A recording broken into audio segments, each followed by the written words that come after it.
So my first suggestion to IUCN will be, I think although IUCN is not a political organization and not directly related, but at least it can chronicle the benefits of peace dividend in terms of biodiversity, in terms of all the other life support systems, what happens. Of course, today we have tremendous problems in the Middle East. I recall when Ethiopia had its own civil war, we were worried, very worried about the gene bank in Addis Ababa. Thanks to the Norwegian government, at least immediately part of the collections were saved. Today, you have a global seed vault, again by the Norwegian Svalbard seed vault, where you can try to preserve for posterity an example is. But let me not go ahead, but I think it's very important to remember Gandhi's statement that how can you be non-violent to nature if you are going to be violent to each other? And there is a growing violence in the human heart. For whatever the reason is, it may be due to justifiable reasons, of inequity, growing inequity and growing injustice, but it may also be the result of the media itself, the kind of films which come. The violence is glorified everywhere. So I would suggest to Julia that you must try to have at least a discussion and some kind of a platform, a coalition of the compassionate, in terms of human systems, because it's going to affect the wildlife and so on. My second point is, again after IUCN came, there was some seminal work, Paul and Anne Ehrlich, the population bomb. At that time itself they warned, not only in terms of human well-being, but also the man-nature relationship as a result of the population. And today added to the problem of increasing what has been called the ecological footprint, which is very much ahead of the biocapacity of the ecosystems. I think the problem of population growth and its demand and the compounding the population in terms of numbers is the demand on natural resources per individual.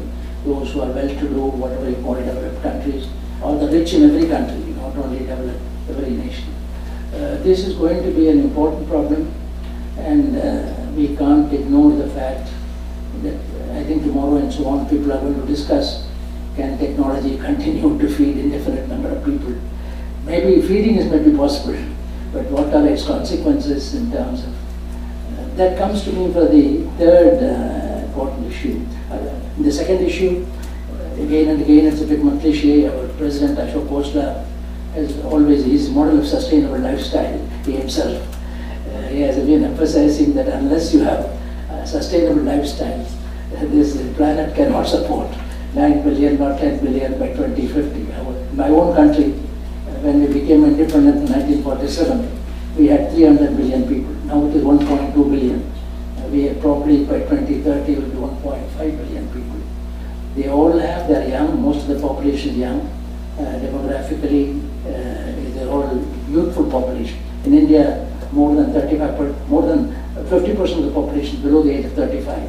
They require jobs, they require some lifestyle and so on. So population problems in relation to natural resource management require considerable degree of attention, and IUCN will have to continue to stress the importance of sustainable lifestyle. Morris Strong is not here, but Indira Gandhi put it in different terms in the Stockholm Conference, 1972. We are also Stockholm plus 40, Rio plus 20, Stockholm plus 40. Morris is not here. But she was the only one that Gandhi pointed out that unless the greed of the rich and the needs of the poor, the greed of the rich must be curbed and the needs of the poor must be met. In other words, you can't save the panda and the penguin unless you also care for the poor. That was the message that she gave at Stockholm. And it's getting very true now. People don't care. I mean, if you are a desperate, you will do whatever you want. The people who are killing the elephant must be desperate in terms of wanting some money for themselves. Maybe greed also. Maybe the greed of the rich and the needs of the poor. The third issue is about technology. Mention was made about GM and so on. We have had, since IUCN came, technological transformation has been both of enormous good. IT is one clear example. You can spread environmental literacy or any one of them today much more easily than before. This conference also shows a very high-tech conference in terms of using modern technology the most effective way. On the other hand, there are also, in fact, this year happens to be the 50th anniversary of the publication of the book by Rachel Carson on Silent Spring, that 50 years exactly, 50 years ago. And she had the vision to show that some of the technology, of course, she was talking about pesticide residues, eutrophication of lakes. The Silent Spring was a dramatic method of saying what is happening to our flora and fauna as a result of the indiscriminate use of pesticides and so on. That is still continuing, unfortunately. In fact, part of the 50 years, still you have a large amount of problems of unsafe pesticides and so on. So technology, technological transformation, transformational technology, if we may call it, IT is a transformational technology. They have been able to transform the way in which we communicate, in we live and so on. So you're coming back to your question of education and so on. I think it has to start from for the childhood, and it has to start with a lot of practical knowledge. In countries which have been affected by civil war or other affairs, I think we'll have to design new kind of syllabus for young people. What has been, as I said, the consequences of strife, and what are the benefits of a peace dividend, how do you mobilize the peace dividend in the environment issue.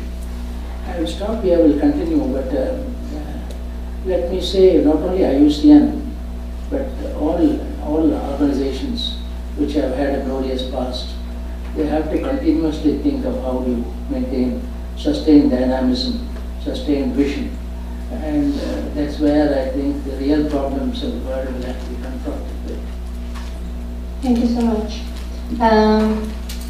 Ashok, I would like to ask you, as the actual president of the IUCN, what are the biggest threats and challenges that you see IUCN is going to face in the coming years?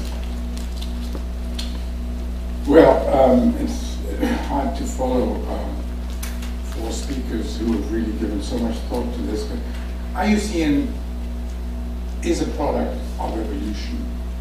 And the evolution, in a sense, has been described by my predecessors in terms of thinking as well as in terms of the issues that the union addresses.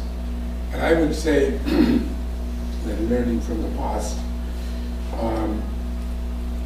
gives us some insights into the future. Now, Julia is here, James Smart is here, there are IUCN people here, and they may well say, well, what was this guy doing for the last 4 years if he's going to tell us what we should be doing? Now, I want to tell you that it's a fair question. What was I doing? But over those 4 years, obviously my own thinking evolved as well. But apart from that, one has to recognize that institutions are, like human beings, learning organisms, but their learning processes are not necessarily very quick. They take time because things that are inconvenient and unfamiliar and difficult often get either rejected or denied or just simply put off. And the kinds of things I'm going to talk about are things that my IUCN colleagues know that I've been concerned about. And we tried working on some of them. Some of them still need to be worked on. So I start by saying that what I'm about to say is stuff that I've already, in large measure, been putting on the table. And one of the reasons for calling this meeting was to get some reinforcement from wise people to say this is important.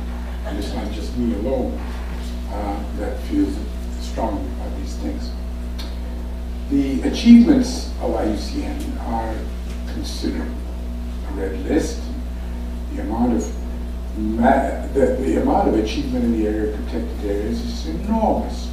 You know, we've multiplied almost by 10 the amount of protected areas, almost entirely because of the efforts of IUCN. This is land-based ones, and now we're going for the oceans, and I have no doubt that in that we will be even more successful. So IUCN has tremendous, not just convening power, but persuasive power and the ability to bring about significant change in both mindsets as well as legal and institutional provisions. It's done a great deal in focusing the mind on things like the need for international agreements. I don't think that CITES, I don't think that CBD even, the Convention on Biodiversity, would have happened as early as quickly if IUCN had not existed. I would imagine the same is true of Ramsar, for example. So these are areas that IUCN has had a tremendous impact. In my own opinion, partly because I was there at the time, and so were many of us, the biggest achievement of IUCN was actually a terminological achievement. It was the publication of the World Conservation Strategy, the first and the second versions of it, Caring for the Earth, in which the concept, and it's not just a word, it's a deep mindset issue, the concept of sustainable development was coined. And Sylvia and I and Dr. Swaminathan, we were all very much a part of that process. So I think IUCN had a very deep impact, long, 7 years before Mrs. Brooklyn came. 12 years before Rio, IUCN had already put on the map the whole concept that you have to bring development and environment into an integrated whole. They're not versus, they're not and, they're not with, they are one and the same set of issues, which is really an enormous achievement. So it's already had many of these achievements, and I believe that the red lists now lead us to things we've been talking about in IUCN, like the red list of ecosystems, ecosystem processes that are in trouble. We know, for example, Dr. Swaminathan knows better than anyone in the world, that the phosphorus and other biogeochemical cycles are in deep trouble, and without the phosphorus cycle, you're going to have no food. So we know that IUCN is highlighting some of these issues, and it's going to have to do more of that. I have been the greatest champion, in spite of the fact that I'm not a biological scientist, of the concept that IUCN has to stick to its heartland of concerns, which is the conservation of biodiversity. Biological diversity is our métier, our job.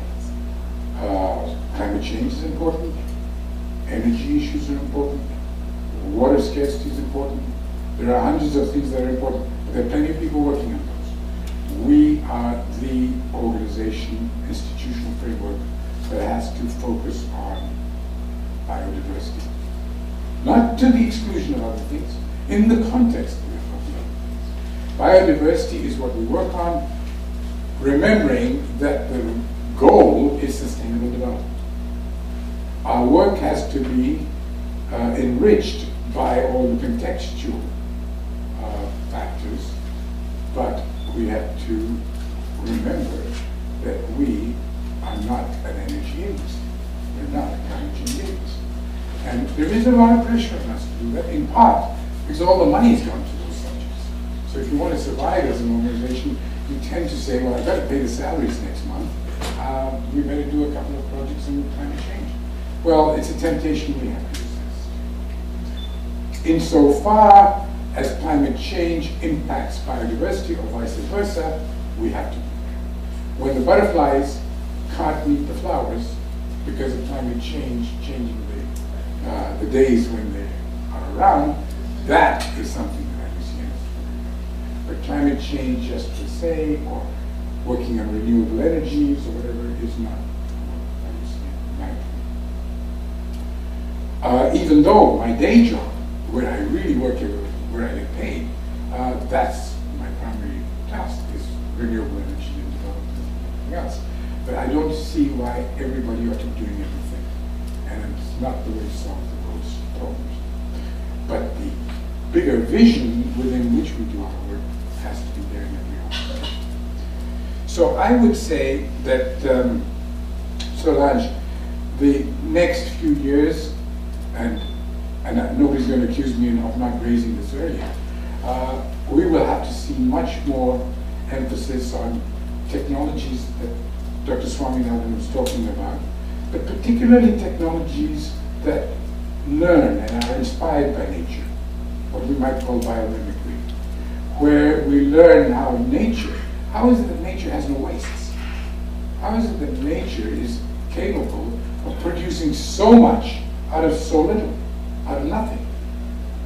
How is it that nature has been able to figure out producing virtually everything that is needed to make a satisfactory life for all creatures without having to destroy things?